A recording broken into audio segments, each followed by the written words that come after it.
শেষ হয়ে গিয়েছে আজকের মানি নাইট রটি এবং কি আজকে মানি নাইট রটিকে অনেক কিছু প্রত্যাশা করেছিল, আশা করেছিল আজকে মানি নাইট রয়ে দেখা যাবে রককে, দেখা যাবে রক কোডো জনসনের মধ্যে ভয়ঙ্কর আক্রমণ, কিন্তু তেমনটা কিছুই দেখা যায়নি।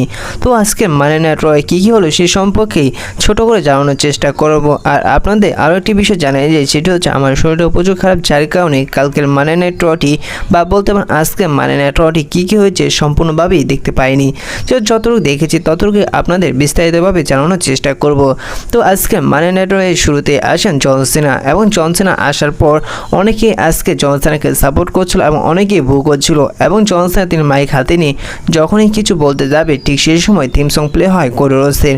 কোডোরস তিনি রিংয়ে আসেন, রিংয়ে আসলে কোডোরসকে অনেক সাপোর্ট দেয় অনেক দর্শকরা।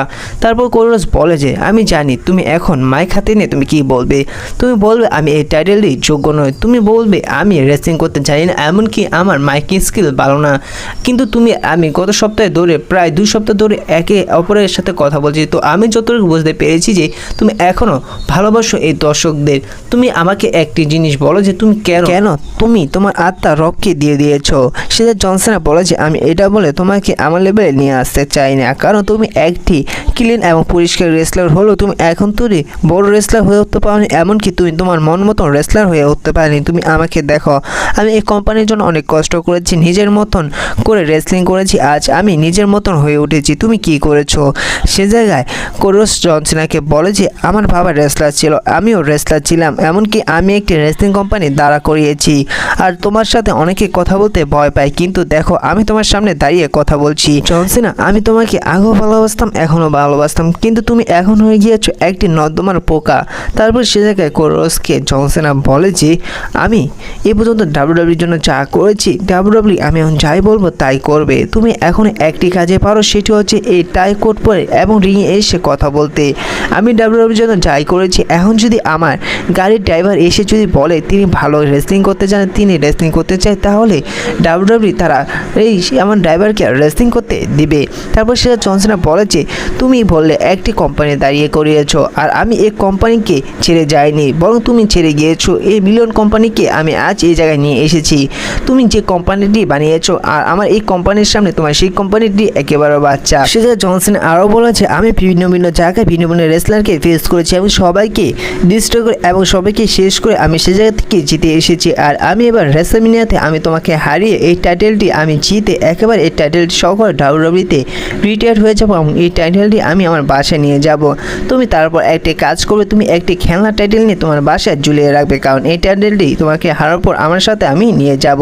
তারপর সে জায়গায় জন সিনা এই বলে এবং তাদের প্রোমো কার্ডটি বলা যায় যে শেষ হয়ে যাওয়ার পর জন সিনা সে জায়গা থেকে চলে যাচ্ছিল। কোডোরস পরবর্তীতে জন সিনাকে বলে যে আমি শুনলাম তুমি নাকি এবার রেসলম্যানিয়াতে ফাইট করবে না আমার সাথে। এটি শুনে জন সিনা আবার রিংয়ে যায়। তিনি রিংয়ে গিয়ে যখন কোডোরসকে আক্রমণ করতে যাবে ঠিক সেই সময় কোডোরস উল্টো জন সিনাকে আক্রমণ করে দিয়ে দেয় তার ফিনিশার, আর এই জায়গায় তাদের সেগমেন্টটি শেষ হয়। আর আজকে মানি নাইট রয়ে দেখা গিয়েছে লোগান ফল এবং এজে স্টার একটি সেগমেন্ট। সে জায়গায় এজে স্টার রিংয়ে এসে বলে যে লোগান ফল তিনি রিংয়ে এসে আমাকে ইনভাইট করবে, কিন্তু আমার কাছে ততটা সময় নেই, আমি লোগান ফলকে ইনভাইট করে নিচ্ছি। তারপর এজে স্টাইল এবং লোগান ফল তারা ফেস টু ফেস আসলে এটার মধ্যে প্রোমো কাট করতে দেখা যায়। সে জায়গায় এজে স্টাইলকে লোগান ফল বলে যে এজে স্টাইল আমি তোমাকে মাফ করে দিয়েছি। সে জায়গায় বলে যে কেন, সে জায়গায় এজে স্টাইলকে লোগান ফল বলে যে তুমি আমার গত সপ্তাহে আক্রমণ করেছিলে তার জন্য আমি তোমাকে মাফ করে দিয়েছি। সে জায়গায় এজে স্টাইল লোগান ফলকে বলে যে আমিও তোমাকে মাফ করে দিয়েছি। সে জায়গায় এজে স্টাইলকে লোগান ফল বলে যে কেন তুমি আমাকে মাফ করে দিয়েছো, আমি তোমার সাথে কী করেছি। সে জায়গায় এজে স্টাইল লোগান ফলকে বলে যে তুমি এই টাকা পয়সা দিয়ে তুমি কি মনে করেছিল, তুমি এই মনে করেছো এই টাকা পয়সার জন্য তোমাকে সবাই সাপোর্ট করবে, তুমি একজন ডাব্লিউডাব্লিউ একটি পোকা।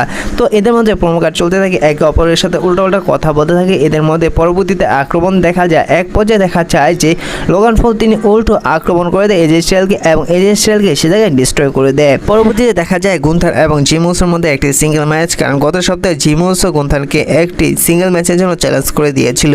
তো ম্যাচটি শুরু হলে দেখা যায় যে ম্যাচটি শুরু থেকেই ডিস্ট্রয় করতে থাকে গুন্থার জিম উসোকে। ম্যাচের এক পর্যায়ে গিয়ে দেখা যায় যে গুন্থার তিনি ভয়ঙ্করভাবে আক্রমণ করছে জিম উসোকে এবং তিনি বারবার পিন করছে এবং তিনি সেই পিন সাকসেসফুলভাবে হতে দিচ্ছে না, বারবার আক্রমণ করছে, ঠিক একইভাবে ডিস্ট্রয় করে যাচ্ছে জিম উসোকে গুন্থার। তো এক পর্যায়ে দেখা যায় যে গুন্থার তিনি জিম উসোকে ডিস্ট্রয় করে এই ম্যাচটিতে জিতে যায়। তারপরও গুন্থার তিনি ভয়ঙ্করভাবে আক্রমণ করতে থাকে জিম উসোকে। তারপর সে জায়গায় জিম উসোকে সেভ করতে আসেন যে উসো এসে গুন্থারকে আক্রমণ করলো, কিন্তু বেশি বেশিক্ষণ গুন্থারকে জিমি উসো আক্রমণ করতে পারে না। পরবর্তীতে দেখা যায় যে কেবল টাই দিয়ে জিমি উসোর হাত বেঁধে দেয় রোপের সাথে এবং সে জায়গায় জিমি উসোর সামনে গুন্থার ভয়ঙ্করভাবে আক্রমণ করতে থাকে জিমি উসোকে এবং জিমি উসোকে গুন্থার এত ভয়ঙ্করভাবে আক্রমণ করে জিমি উসোর ব্লাড বেরোতে থাকে এবং জিমি উসো সেই ব্লাড গুন্থার তার শরীরে মেখে নেয়। এমনকি আজকে মানি নাইট র একেবারে মেইন ইভেন্টে দেখা গিয়েছে ইউস্কা এবং রিয়া রিপ্লির মধ্যে একটি র ওমেন চ্যাম্পিয়নশিপের ম্যাচ এবং সে জায়গায় স্পেশাল গেস্ট রেফারি হিসেবে থাকতে দেখা গিয়েছিল প্রিয়াঙ্কা বেলারকে। তো ম্যাচটি শুরু হলে দেখা যায় যে এক পর্যায়ে রিয়া রিপ্লি তিনি ভুলবশত প্রিয়াঙ্কা বেলারকে আক্রমণ করে দেয়, যেটির কারণে প্রিয়াঙ্কা বেলার অনেকটা রেগে যায়। পরবর্তী ইউস্কাও আক্রমণ করে দেয় প্রিয়াঙ্কা বেলারকে। তো এই তিনজনের মধ্যে আক্রমণ দেখা যায়। পরবর্তীতে এই ম্যাচটি ডিসক্রিমিনেশনের মাধ্যমে শেষ হয়। আর এর থেকে বোঝা যায় যে এদের ম্যাচটি বা রেসলিমিনি অ্যাকচুয়ালি একটি ট্রিপল থ্রেট ম্যাচ হতে যাচ্ছে। আর এই ম্যাচটি যে এমনভাবে এন্ডিং হবে তা আপনাদের আরও আগে জানিয়ে দিয়েছিলাম। তো এই ছিল আজকে মানি নাইট র। আর ভিডিওটি ছোট হওয়ার জন্য আন্তরিকভাবে দুঃখিত। তো আপনাদের জানালাম আমার শরীরটা প্রচুর খারাপ, যার কারণে এবার মানি নাইট রটি দেখতে পাইনি। আর কোনো যদি ভুল হয়ে থাকলে তাহলে আপনারা ক্ষমার দৃষ্টিতে দেখবেন। দেখা হচ্ছে পরবর্তী ভিডিওটিতে।